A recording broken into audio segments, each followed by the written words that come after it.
All right, this is Charlie from Vintage Speed, and we're going to show you today how to adjust our Vintage Speed 2.2 progressive linkage on Stromberg carburetors on one of our adapters, or if you have it installed on a 2.2 manifold such as a flathead or an Offie or Eldebrock or Wion or whatever.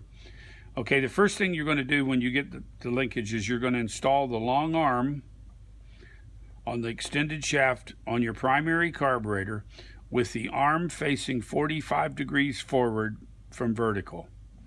Always leave your rod end in the top screw hole to make your progressive work right. Now this rod on the Stromberg has a dog leg in it, and the reason for that is the dog leg allows the fuel line to come out without the line hitting the linkage.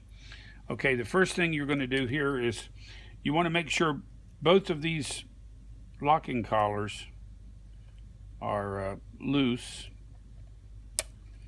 and sliding on the line.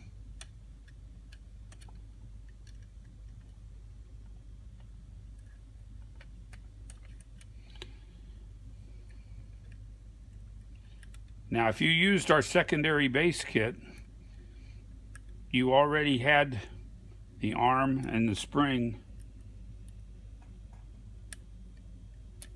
installed on the secondary base. If you are putting our spring kit that comes with the linkage on your Stromberg base, you need to follow the instructions, and I'll show you basically how it's done. You drill a hole the size of the spring right below the throttle shaft into your base, be it steel or aluminum. Then you insert the spring over the shaft and you put your carb arm on. This piece of the spring will be straight. Let it come through the hole in the carb arm, and you also set this arm, you wind it around so it puts tension on it, and this arm will be facing forward the same angle as your primary arm. Once you get it in there, tighten the screw down on the shaft, the end of the tag end of the spring that's sticking out here, bend it over and clip it off, and then you should have return on your spring on your base. Okay, now a word of caution: when putting on this your actuator pin that's on here, you want to snug it down and back it off a little bit because it has to have a little bit of motion in it to swivel. Okay, now to adjust the linkage, it's very easy.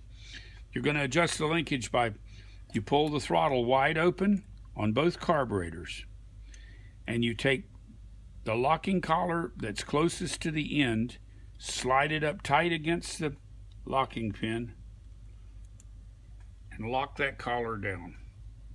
Okay, now you release it back to curb idle, and make sure you're off the fast idle cam, that your choke, so you're coming back to true curb idle. So make sure your choke's open.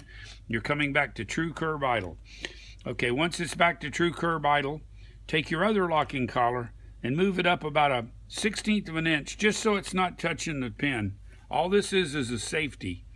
The linkage will work without it, but it's a safety. If something should stick, you can knock your secondary back shut. Okay, once you get that on there and this is locked down and you're not touching it, but you're just 1/8 or 1/16 of an inch off of the locking pin, you've got it adjusted. Now I'll show you how it works. You're going to run on your primary carburetor until you're 65% throttle. At 65% throttle, you'll open your secondary, and both carburetors will each wide open at the same time. That's how you adjust it, and we'll be doing one on the tri-power linkage here shortly. Thank you.